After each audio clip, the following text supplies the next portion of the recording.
के साथ महिला दिवस के मौके पर मध्य प्रदेश की विधानसभा में सियासत गरमाने के आसार हैं। दरअसल सोमवार को धर्म स्वातंत्र्य विधेयक पर बहस होने वाली है और बीजेपी महिला कार्ड के तौर पर इसे भुनाने में जुट गई है। बीजेपी का कहना है कि ये विधेयक जब कानून बनेगा तो महिलाएं आत्मनिर्भर होंगी। विधानसभा से पारित होने के बाद ये कानून की शक्ल लेगा और संभावना इस बात की है कि बीजेपी इसे ट्रंप कार्ड की तरह इस्तेमाल करे। बीजेपी इसके जरिए कांग्रेस को चुनौती देने में भी जुटी है, तो वहीं कांग्रेस का कहना है कि बीजेपी ध्यान भटकाने की राजनीति में जुटी है। अब आप महिला का सशक्तिकरण करना चाहते हो तो कांग्रेस के नेताओं को मैं ये खुली चुनौती देता हूं कि वो कल ही विधानसभा में धर्म स्वतंत्रता विधेयक पर चर्चा होनी है। मुझे अच्छा लगेगा कि कल महिला दिवस पर कमलनाथ जी सामने खड़े होकर बोले विधानसभा में कि वो इस कानून का समर्थन करते हैं और इस देश में जो लव जिहाद फैल रहा है उसका विरोध करते हैं। विधानसभा में है लव जो कानून आया है वो है धर्म स्वातंत्र, लव जिहाद का कानून नहीं लाए। ये बाहर कुछ बोलते हैं और विधानसभा में इनकी कार्यप्रणाली दूसरी रहती है। इसमें और जो 1954 का कानून है वो कोई अंतर नहीं है, लेकिन इनको तो केवल बाहर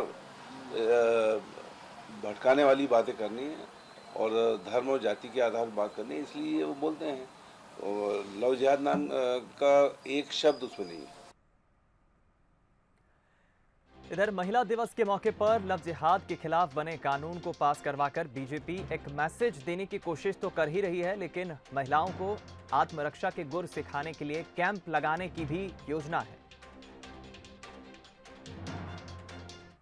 हम लोग महिलाओं को आत्मनिर्भर बनाने के लिए, उनकी सुरक्षा हेतु, उनकी सेल्फ डिफेंस ट्रेनिंग के लिए भोपाल भारतीय जनता पार्टी भी इस प्रकार का आयोजन कार्यक्रम तय कर रही है। भोपाल के प्रत्येक क्षेत्र में हम लोग, हमारे कुछ कार्यकर्ता हैं जो महिलाओं को सेल्फ डिफेंस के लिए तैयार करेंगे और हमारी एक कार्यकर्ता ऐसी जो साड़ी पहन के भी, साड़ी में रह के महिला सेल्फ डिफेंस कैसे कर सकती है उसके लिए उनको ट्रेनिंग देंगी।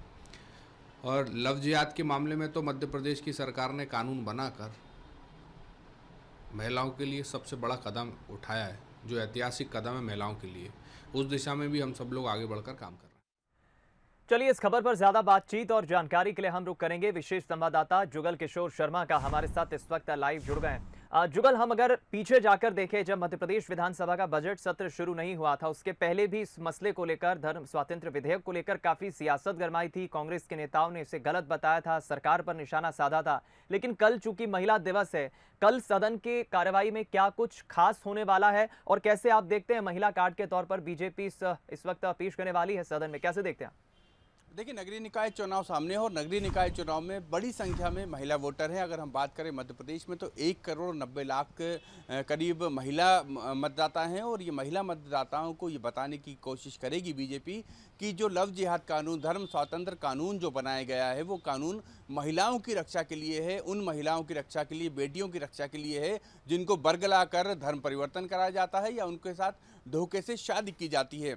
तो बीजेपी इसको निश्चित रूप से नगरीय निकाय चुनाव में एक बड़े मुद्दे की रूप तैयारी में दिख रही है और इसके अलावा महिलाओं को आत्मनिर्भर बनाने के लिए और आत्मरक्षा के गुर सिखाने के प्रयास भी बीजेपी कर रही है। तो इसके पूरा हम अगर इसको पीछे की अगर रणनीति समझे तो हम यही मानते हैं कि नगरीय निकाय चुनाव में एक तो महिलाओं को नगरीय निकाय चुनाव में 50% आरक्षण है और उसके बाद अब जो लव जिहाद कानून है, धर्म स्वातंत्र कानून जो बना हुआ है, ये भी महिलाओं से जुड़ा हुआ है। तो बीजेपी चाहती है कि इसको आम महिलाओं तक पहुंचाएं और उस महिलाओं को पहुंचाने के साथ साथ उनको ये बताएं कि ये कानून जो है वो उनकी सुरक्षा के लिए बनाया गया है, उनके आत्मसम्मान के लिए बनाया गया है।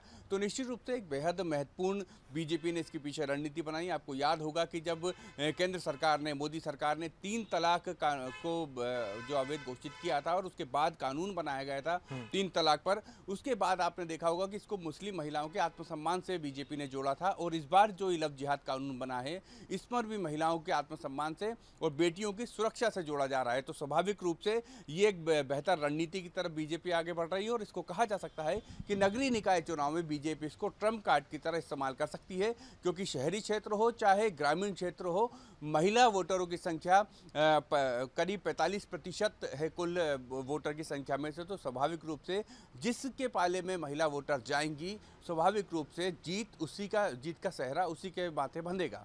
बिल्कुल, एक बात तो मोटे तौर पर समझ आ रही है जुगल कि इस पूरे कानून को पास करवाकर बीजेपी एक मैसेज देने की कोशिश कर रही है कि महिलाओं को किस तरह से हम आत्मरक्षा के गुर सिखाएं और दूसरी तरफ महिलाओं को आत्मनिर्भर बनाएं। बहुत बहुत धन्यवाद इस बातचीत के लिए।